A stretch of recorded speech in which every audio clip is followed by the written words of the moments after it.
The 5 teens may be the only people who will ever truly know what happened in front of this vacant home on Parkway. Leverett contends that the shooting was accidental, that the gun went off as he tried to pull it from his waistband. Aaron's sisters disagree. Plus, we take a unique look at the alternative fuel discussion. What a great showcase for this city in front of hundreds of thousands of NFL fans. Our coverage of Super Bowl 46 continues tomorrow.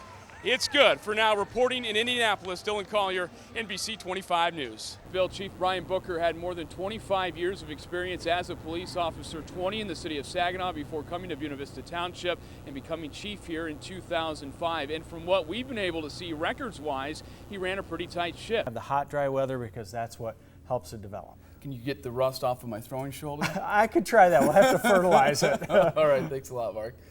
Governor Rick Snyder in mid-Michigan to be the keynote speaker at Bay Area on the Go. Mitt Romney, Rick Santorum, and Ron Paul all making multiple campaign stops on this, the final day before the Michigan primary. I should be retired, and I can't retire because there's just no money there available, you know. Gerald heard about Romney's stop at Castor Concepts on the radio. Not the ideal way to spend his 67th birthday, but for someone who was supposed to retire years ago, he knows the election is very important. Social Security, you got to pay tax on your income, you know, and that stuff. And I don't see my retirement in the near future. This is a president out of ideas, out of excuses, and in 2012, we're going to get him out of the White House. We're doing well as a family. This is a great family enterprise of running for president, and we decided to do this as a family because we all know. I mean, that's why you're here. And then there's Ron Paul, whose late arrival in Michigan has caused a chain reaction among Romney and Santorum.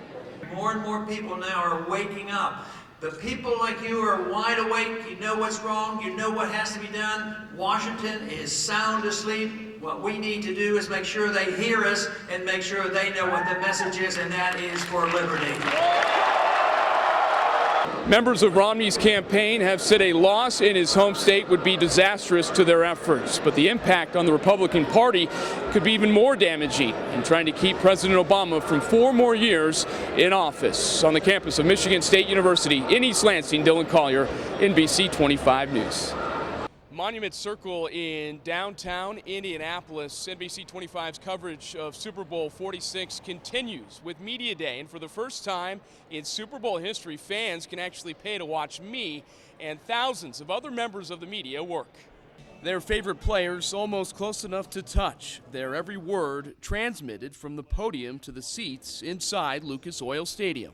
6 different channels on it, and it's tuned in to some of the players down on the field in the NFL network box.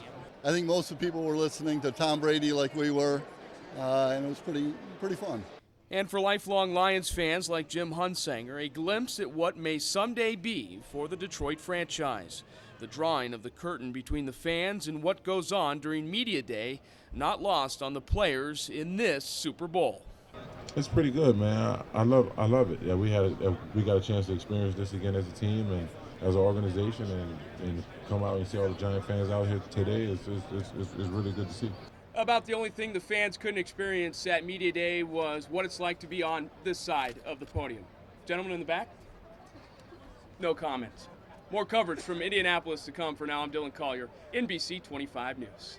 Good evening, everyone. I'm Dillon Collier. And I'm Jenny Zuniga. Thanks for joining us tonight. Our NBC 25 Big Story trial is set to begin for the man accused of beating his girlfriend's son to death. After months of delays, a panel of jurors is finally seated in the case against Brandon Hayes, this time in St. Clair County.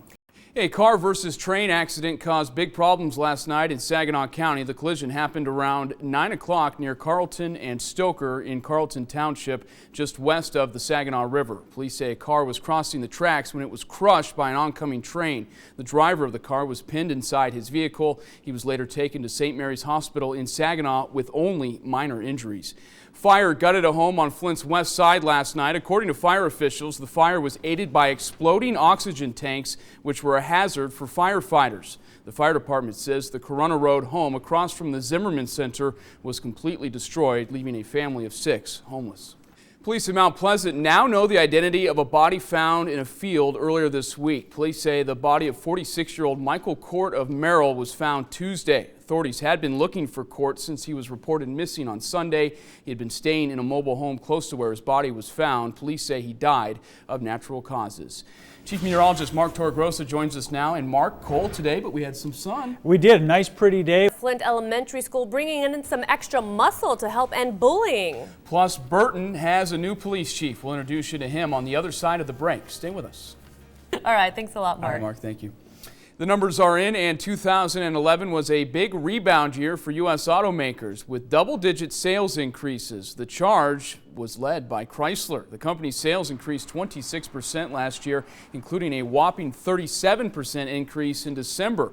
Chrysler says it sold 284,000 more vehicles nationwide last year than it did in 2010. Salespeople we spoke with at Clio Chrysler say they are seeing that trend locally as well. The ballots are being counted. Your votes will decide the future of a state representative and the next mayor of Flint. Good evening. I'm Dillon Collier. And I'm Jenny Suniga. Let's get right to the numbers. Voters are weighing in on whether to recall State Representative Paul Scott. 10,361 voting yes to recall, 10,693 voting no tonight. That's with 83% of the precincts in Genesee County reporting. The Republican Scott represents the 51st district, which makes up parts of Genesee, Lapeer, and Shiawassee counties. Very close race there tonight. All right, thank you for that, Dan. Few ballot questions have been as polarizing as the recall campaign against State Representative Paul Scott. Scott called it a statewide feeding frenzy. He was accompanied by his 9-month-old son at the polls this morning. Voters say this race generated strong opinions. Overall turnout in the Grand Blanc area was higher than expected. NBC 25's Aaron Smith is live with the Paul Scott campaign. And Aaron, what's the mood there as we speak tonight? All right, thank you, Aaron. We'll be back to you in just a few minutes. In Saginaw, meanwhile, $7 million in renovations to City Hall are on the line tonight. So far, voters there saying no. 3,519 voting against the millage and 1,560 agreeing to pay more in taxes to make improvements to City Hall.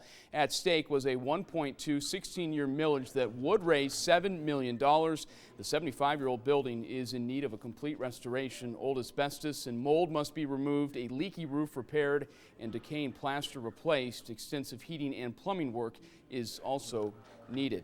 Now let's take a quick break from our election coverage and get a first look at your forecast. Here's Mark Torregrossa. Mark? In Burton, appointed Mayor Paula Zelenko will keep her position. Zelenko earning 2,493 votes tonight. The challenger City Councilman Danny Wells had 1,950. Zelenko took over when Charles Smiley was elected as a state representative last year. Smiley had been mayor since 1991, so this was Burton's first time electing a new mayor in close to 2 decades.